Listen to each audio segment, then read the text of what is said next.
എല്ലാ പ്രിയ സുഹൃത്തുക്കൾക്കും പുതിയൊരു വീഡിയോയിലേക്ക് സ്വാഗതം. ഇന്നും നമ്മൾ വന്നിരിക്കുന്നത് ജീവമാതാ കാരുണ്യ ഭവനെ കുറിച്ചിട്ട് സംസാരിക്കാനായിട്ടാണ്. ആ സ്ഥാപനത്തിൽ ഇപ്പോൾ പോലീസ് ഇടപെട്ടിരിക്കുകയാണ്. അവിടെ ഒരു FIR വീണിരിക്കുകയാണ്. അവിടുത്തെ ചില അന്തേവാസികളെ മാറ്റി പാർപ്പിച്ചിരിക്കുകയാണ്.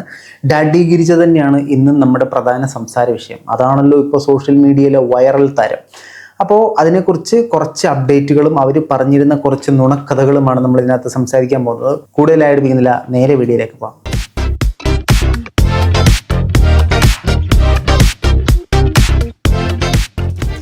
ജീവമാതാ കാരുണ്യ ഭവൻ ഈ ഒരു സ്ഥാപനം ഒരു ഓർഫണേജ് ആണ്. ഇത് അറിയാത്തവർക്ക് വേണ്ടി പറയുകയാണെങ്കിൽ ഇവരെക്കുറിച്ച് ഒരുപാട് അലിഗേഷൻസ് നിലവിൽ സോഷ്യൽ മീഡിയയിൽ കിടന്ന് കറങ്ങുന്നുണ്ട്. അലിഗേഷൻസ് എന്തൊക്കെയാണെന്ന് ചോദിച്ചു കഴിഞ്ഞാൽ, അവിടുത്തെ ഒരു അന്തേവാസിയെ തന്നെ അവിടുത്തെ ഒരു ആൾക്ക് മകന്, അതിൻ്റെ ഓണറുടെ മകന് വിവാഹം കഴിച്ചു കൊടുത്തു. പ്രായപൂർത്തിയാകുന്നതിന് മുമ്പേ ഗർഭിണിയായി. അപ്പോൾ പോക്സോയുടെ അണ്ടർ വരുമെന്ന് പറഞ്ഞിട്ട് ഒരു സൈഡിൽ അതിൻ്റെ ഇഷ്യൂസ് പോകുന്നു. അതോടൊപ്പം തന്നെ അവിടുത്തെ അന്തേവാസികൾക്ക് ഒരുപാട് വിഷമങ്ങളും ബുദ്ധിമുട്ടുകളും ഒക്കെ നേരിട്ടേണ്ടി വരുന്നു എന്നൊരു സംഭാഷണം മറ്റൊരു വഴിക്കൂടെ പാരലലി മൂവ് ചെയ്യുന്നൊരു സാഹചര്യമാണ് നമ്മളിപ്പോൾ കാണുന്നത്. ഇതിനെ തുടർന്ന് അവിടെ കേസും കൂട്ടങ്ങളും കാര്യങ്ങളൊക്കെ ആയിട്ടുണ്ട്. അപ്പം നമുക്ക് ആദ്യം അതിൻ്റെ വാർത്തയുടെ ഒരു ചെറിയ അംശം കാണാം. 22 പെൺകുട്ടികളെ CWC അംഗീകാരമുള്ള മറ്റൊരു കേന്ദ്രത്തിലേക്ക് മാറ്റും. ഇവിടുത്തെ താമസക്കാരിയായിരുന്ന പെൺകുട്ടി പ്രായപൂർത്തിയാകും മുൻപ് ഗർഭിണിയായെന്ന കണ്ടെത്തലുകളെ തുടർന്നാണ് നടപടി. അനാഥാലയത്തിന്റെ അംഗീകാരം റദ്ദാക്കിയേക്കും. CK അഭിലാൽ വിവരങ്ങളുമായി ചേരുകയാണ്. അഭിലാൽ, ഈ പെൺകുട്ടികളെ CWC അംഗീകാരമുള്ള കേന്ദ്രത്തിലേക്ക് മാറ്റാനുള്ള തീരുമാനം വന്നിരിക്കുന്നു. എപ്പോഴാണ്? അതാണ് സംഭവം. അംഗീകാരമുള്ള സ്ഥാപനത്തിലേക്ക് മാറ്റുന്നു. അതോടൊപ്പം തന്നെ ഇവരുടെ അംഗീകാരം റദ്ദ് ചെയ്യപ്പെടുന്നു. അങ്ങനെ കുറേ കാര്യങ്ങളാണ് സംസാരിച്ചിരുന്നത്. ഈ ചാരിറ്റിയുടെ മറവിൽ ഒരുപാട് ആളുകൾ പല തരത്തിലുള്ള ഫേക്ക് ആയിട്ടുള്ള സാധനങ്ങളും അടിച്ചുവിടുന്നുണ്ട്. അതായത് ഇവർ കാണിക്കുന്നൊരു ഫേസ് എന്ന് പറഞ്ഞാൽ ആ സ്ഥാപനത്തിലുള്ളവർക്ക് ഇപ്പോൾ പുറത്തു വരുന്ന വിവരങ്ങൾ അനുസരിച്ചാട്ടോ ഞാൻ പറയുന്നത്, ആ സ്ഥാപനത്തിൽ ഉള്ള ആളുകൾക്ക് കഷ്ടപ്പാടും ബുദ്ധിമുട്ടും ദുരിതവും. പക്ഷെ പുറത്ത് കാണിക്കുന്ന ഫേസ് ഇവരെന്തോ വലിയ നന്മ മരം. ഈ ഒരു സെറ്റപ്പിലാണ് ഈ ഒരു വിഷ്വൽസ് എല്ലാം പുറത്തേക്ക് വരുന്നത്. ഇനി ഇവർ മീഡിയ വൺ എന്ന് പറയുന്ന ഒരു യൂട്യൂബ് ചാനൽ കൊടുത്തൊരു ഇൻ്റർവ്യൂവിനകത്ത് ഇവർ കുറച്ച് കാര്യങ്ങൾ പറയുന്നുണ്ട്. ആ കാര്യങ്ങളിനകത്തെല്ലാം ഇവർ ഞങ്ങളൊരു നന്മ മരമാണ് എന്ന് സൃഷ്ടിക്കാൻ, അല്ലെങ്കിൽ അങ്ങനെ വാദിച്ചു വെക്കാൻ, അതാണ് ശരി എന്ന രീതിയിൽ അവർ ഇത് ഒരുപാട് കാര്യങ്ങൾ പറയുന്നുണ്ട്. ഇപ്പം ഈ ഇപ്പോഴത്തെ നിലവിലെ സാഹചര്യത്തിൽ നമ്മളിതെല്ലാം നോക്കുമ്പോഴത്തേനും ഇവരുടെ സൈഡിൽ നിന്ന് ഒരുപാട് കള്ളങ്ങൾ വന്നിട്ടുണ്ട്. ആ കള്ളങ്ങൾ മറച്ചു വെക്കാൻ വേണ്ടി ഇവർ ഒരുപാട് തത്രപ്പാട് ചെയ്യുന്നുണ്ട്. അതായത് ഓൾറെഡി ഇവരുടെ സൈഡിൽ ഒരു കള്ളത്തരമുണ്ട്. നമ്മുടെ ദൃശ്യത്തിലെ ജോർജ് ഊട്ടി ചെയ്ത പോലെ തന്നെ ആ കള്ളത്തരം മറിക്കാനായിട്ട് ഇവർ കല്യാണം ആർഭാടമായിട്ട് നടത്തുന്നു. 7 മാസത്തിലാണ് കുട്ടി പ്രസവിച്ചെന്നുള്ള രീതിയിൽ ഒരു കഥ ഇറക്കുന്നു. ഇത് ആൾക്കാരുടെ മൈൻഡിൽ ഇങ്ങനെ രജിസ്റ്റർ ആക്കുന്നു. കുഞ്ഞിന് വയ്യാന്നൊരു കഥ അടിച്ചിറക്കുന്നു. അങ്ങനെ ഒരുപാട് കള്ളത്തരങ്ങളാണ് ഇവർ കാണിച്ചു കൊടുത്തോണ്ടിരുന്നത്. അപ്പോൾ നമുക്ക് ആദ്യം അവർ പറയുന്ന കുറച്ച് ഭാഗം ഒന്ന് കേട്ട് നോക്കാം. ഒരാൾ പിറ്റേന്ന് വന്ന് റെസ്റ്റ് എടുക്കുക. ഫുള്ള് ഹോസ്പിറ്റലിൽ ഞങ്ങൾ 5 ദിവസം കിടന്നു. അന്നേരം ഫുള്ള് റെസ്റ്റ് ആയിരുന്നു. സമയത്തായിരുന്നു ഉണ്ണിയേട്ടന്റെ പിറന്നാൾ വന്നത്. അപ്പൊ നമ്മൾ അവിടെ നേഴ്സുമാരുടെ സപ്പോർട്ട് അന്നേരം നമുക്ക് നേഴ്സുമാരെ നിങ്ങളെ ചെയ്യാൻ പറഞ്ഞു. കാരണം അത്രയും കരഞ്ഞിരിക്കുന്ന സമയം അന്നേരം പറഞ്ഞാൽ അത് കുഴപ്പമില്ല, അങ്ങനെ ചെയ്യാൻ പറഞ്ഞു. ഭയങ്കര ആഘോഷമായിരുന്നു. ആ കുട്ടിയുടെ ഡെലിവറി എടുത്ത ഹോസ്പിറ്റലിനെ കുറിച്ചാണ് സംസാരിക്കുന്നത്. ഡെലിവറി എടുത്തപ്പോഴത്തേനും അവർ ഭയങ്കര സഹകരണമായിരുന്നു, അവർ ഭയങ്കര സഹായ മനോഭാവമായിരുന്നു. കേക്ക് മുറിക്കാൻ സമ്മതിച്ചു, അവിടെ വീഡിയോ ചിത്രീകരിച്ചു, അവർ ഭയങ്കര ഹാപ്പി ആയിരുന്നു എന്നൊക്കെ ഉള്ള രീതിയിലാണ് സംസാരിക്കുന്നത്. ഇതിനകത്ത് എൻ്റെ ഒരു സംശയം കേട്ടോ, ഞാൻ മെഡിക്കൽ ഫീൽഡോട്ട് യാതൊരു ബന്ധമുള്ള ഒരാളല്ല. എൻ്റെ ഒരു സംശയം എന്ന് പറഞ്ഞാൽ, ഇവർ ഈ പെൺകുട്ടി ഗർഭിണിയാകുന്നു, പരിശോധിക്കുന്നു, ഡെലിവറി എടുക്കുന്നു. ഈ അമ്മയുടെ ഡേറ്റ് ഓഫ് ബർത്ത് ഒരിടത്തും ചെക്ക് ചെയ്യാറില്ലേ?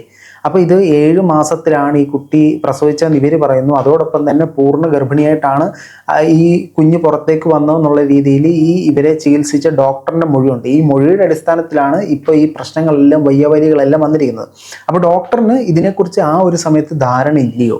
ഇൻകേസ് ധാരണ ഉണ്ടെങ്കിൽ, അല്ലെങ്കിൽ ഇൻകേസ് ആ പുള്ളിക്കാരൻ അറിയാമെന്നുള്ള സാഹചര്യത്തിൽ അന്ന് എന്തുകൊണ്ട് ഇത് പോലീസിനെ ഇൻഫോം ചെയ്തില്ല? ഇപ്പോൾ പോലീസ് വന്ന് ചോദിക്കുമ്പോഴത്തേനും പുള്ളിക്കാരി പൂർണ്ണ ഗർഭത്തോടെയാണ് ഈ ഒരു പ്രസവം നടന്നതെന്നുള്ള രീതി സംസാരിക്കുന്നു. അപ്പം അന്ന് ഇത് ഈ ഒരു വകുപ്പിൻ്റെ അണ്ടർ വരുന്നതാണെന്നുണ്ടെങ്കിൽ എന്തുകൊണ്ട് ഇവർ പോലീസിനെ സമീപിച്ചില്ല? എന്തുകൊണ്ട് ഇവർ ഇത്രയും സപ്പോർട്ടീവായിട്ട് നിന്നു? ഇല്ലീഗലാണെന്നൊരു കാര്യം മനസ്സിലാക്കി എന്തുകൊണ്ട് നിന്നു എന്നുള്ളത് നമുക്ക് മനസ്സിലാകുന്നില്ല. ഇനി ഇവിടുത്തെ മറ്റൊരു പ്രശ്നം എന്ന് പറഞ്ഞാൽ ഈ ഇങ്ങനത്തെ കുറേ ഇഷ്യൂസ് വരുമ്പോഴത്തേനും ഗവൺമെൻറ്റിന് അതിനകത്ത് നിർബന്ധമായിട്ടും ഇടപെടേണ്ടതായിട്ട് വരും. കാരണം അവിടെ എന്തൊക്കെയാണ് നടക്കുന്നതെന്ന് അറിയില്ലല്ലോ. ഇപ്പം ഈ ഒരു കുട്ടിക്ക് അതായത് ആള് മേജർ ആകുന്നതിന് മുമ്പ് തന്നെ ഒരു അഫെയറിൽ വീഴുകയും അവിടെ ശാരീരികമായി ബന്ധപ്പെടുന്ന ഒരു സാഹചര്യം ഉണ്ടാകുകയും ചെയ്തു. അപ്പോൾ ഇത് ഈ കുട്ടിക്ക് മാത്രം സംഭവിച്ചാണോ, അതോ അവിടെയുള്ള മറ്റ് പെൺകുട്ടികൾക്ക് ഇത്ര ഇഷ്യൂസ് ഉണ്ടോ, പെൺകുട്ടികളല്ലാത്ത ആളുകൾക്ക് എന്തെങ്കിലും ദുരിതങ്ങൾ ഇവർ കാരണം നേരിടുന്നുണ്ടോ, ഇവരിതൊരു ബിസിനസ്സായിട്ട് മാത്രമാണോ കണക്കാക്കുന്നത്? ഇങ്ങനെ ഒരുപാട് ചോദ്യങ്ങൾ ഇതിനെ ചുറ്റിപ്പറ്റി ഉയരാനുള്ള സാധ്യതയുണ്ട്. അത് ബാക്കിയാണ് നോക്കാം. പഞ്ചായത്തിന്റെ പ്രസിഡന്റ് കാണും, അല്ലെങ്കിൽ പഞ്ചായത്തിലെ കത്ത് കാണും. അങ്ങനെ ഞങ്ങളാണെങ്കിൽ ഒത്തിരി ഷോർട്സിനകത്ത് കിട്ടും അമ്മമാരെ ഏറ്റെടുക്കാൻ പോകുന്നത്. അതും ആരോരും ഇല്ലാത്ത അമ്മമാരൊക്കെ ഒറ്റയ്ക്ക് ഒരു വീട്ടിൽ ഫുഡ് പോലും കിട്ടാത്ത അമ്മമാരുണ്ട്. അത്രയ്ക്ക് മെലിഞ്ഞിരിക്കുന്ന അമ്മമാരൊക്കെയാണെങ്കിൽ ഇവിടെ കൊണ്ട് ഇതിനകത്ത് ഇവർ പറയുന്നത് ഇവരുടെ ആ ഒരു ജീവമാത കാരുണ്യഭവനിലേക്ക് എങ്ങനെയാണ് അന്തേവാസികൾ എത്തിച്ചേരുന്നത് എന്നുള്ളതാണ്. ആരോരുമില്ലാത്ത ആളുകളെ ഈ പഞ്ചായത്ത് വഴിയൊക്കെയാണ് ഇവരിലേക്ക് എത്തിച്ചേരുന്നതെന്നാണ് ഇവർ സംസാരിച്ചത്. അതോടൊപ്പം തന്നെ ആ ഒരു സ്ഥാപനത്തിൽ നിന്നും ഈ സന്ധ്യ പല്ലവി എന്ന് പറയുന്നവർ പുറത്ത് വിട്ട ഒരു ക്ലിപ്പ് പ്രകാരം അവിടുത്തെ പ്രായമായൊരു അമ്മച്ചി പറയുന്നത്, മോളെ എന്നെ ഇവിടുന്ന് രക്ഷിക്ക്, പൈസ ഇല്ലെങ്കിൽ എന്നെ അങ്ങനെ ചെയ്യും ഇങ്ങനെ ചെയ്യുന്നൊക്കെ പറയുന്നുണ്ട്. ഇവർ ഓൾറെഡി പൈസ വാങ്ങിയിട്ട് ആ ഒരു അടിസ്ഥാനത്തിൽ നോക്കുന്നുണ്ട്.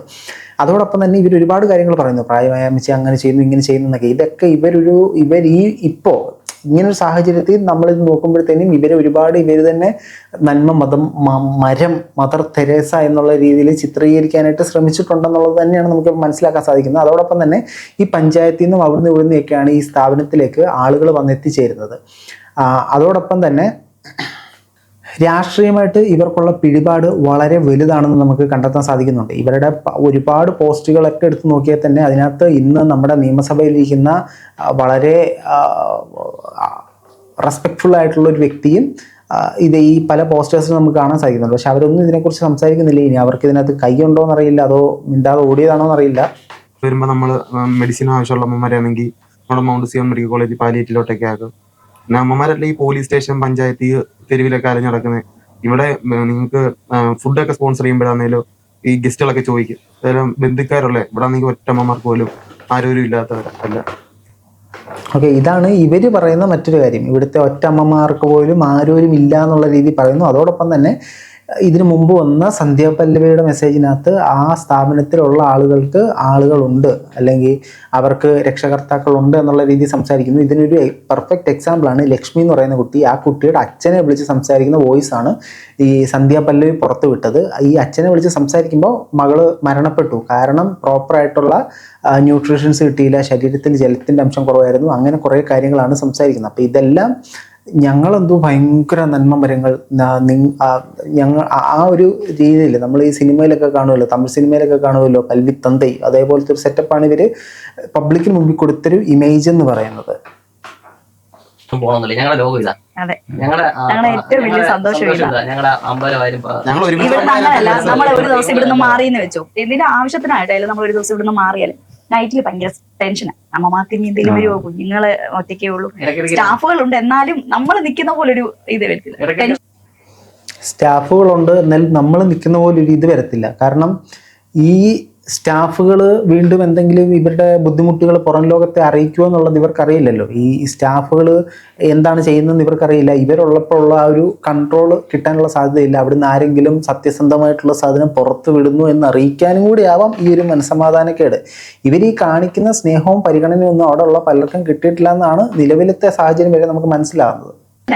ക്യാമറ എടുത്ത് നോക്കും, അവരൊക്കെ ഉറങ്ങിയോ അല്ലെ എന്തെടുക്കുക എന്നൊക്കെ. നമ്മൾ കഴിഞ്ഞ ഒരു രാത്രി എവിടെയെങ്കിലും പോകും, കൂടിപ്പോയി കഴിഞ്ഞാൽ ഒരു രാത്രി എവിടെയെങ്കിലും പോകത്തുള്ളൂ. ക്യാമറയിലൊക്കെ ഇവർ വളരെ കണ്ടിന്യൂസ് ആയിട്ട് അവരുടെ സെക്യൂരിറ്റി ഒക്കെ ചെക്ക് ചെയ്തുകൊണ്ടിരിക്കും എന്നൊക്കെയാണ് പറയുന്നത്. അപ്പോൾ ഈ ഇങ്ങനെ നോക്കുന്ന ഒരാൾ, സന്ധ്യ പല്ലവി എന്ന് പറയുന്ന ആൾ പോയി ഈ അമ്മമാരുടെ ആ വീഡിയോ ഒന്നും പകർത്തി തറിഞ്ഞിട്ടേ ഇല്ല. കൊള്ളാം. ഏതായാലും ഇതുപോലെ നന്മയുടെ ഒരു മുഖം ചാർത്തി അകത്ത് സാത്താൻ്റെ മനസ്സോടെ ഒരുപാട് പേര് നമുക്ക് ചുറ്റുമുണ്ട്. ചാരിറ്റി എന്ന പേരിൽ പണമുണ്ടാക്കുക, പണം പണം പണം എന്ന ലക്ഷ്യത്തോടെ ഒരുപാട് ആളുകളെ നമുക്ക് കാണാൻ സാധിക്കും. അപ്പോൾ നിങ്ങൾ ആരെങ്കിലും സഹായിക്കുന്നുണ്ടെങ്കിൽ, നിങ്ങൾ ആരെയെങ്കിലും ഈ ഇങ്ങനത്തെ കാര്യങ്ങൾക്ക് സമീപിക്കുന്നുണ്ടെങ്കിൽ അവരുടെ വിശ്വസ്തത, അവരുടെ ജെന്യൂനിറ്റി പരിശോധിച്ചതിന് ശേഷം മാത്രം ചെയ്യുക. ഈ വീഡിയോ സബ്സ്ക്രൈബ് ചെയ്തിട്ടില്ലാത്തവർ സബ്സ്ക്രൈബ് ചെയ്യുക. അതോടൊപ്പം തന്നെ നിങ്ങളുടെ അഭിപ്രായങ്ങൾ തീർച്ചയായിട്ടും കമൻറ്റ് ബോക്സിൽ കമൻറ്റിൽ രേഖപ്പെടുത്താൻ വേണ്ടിയിട്ടാണ്.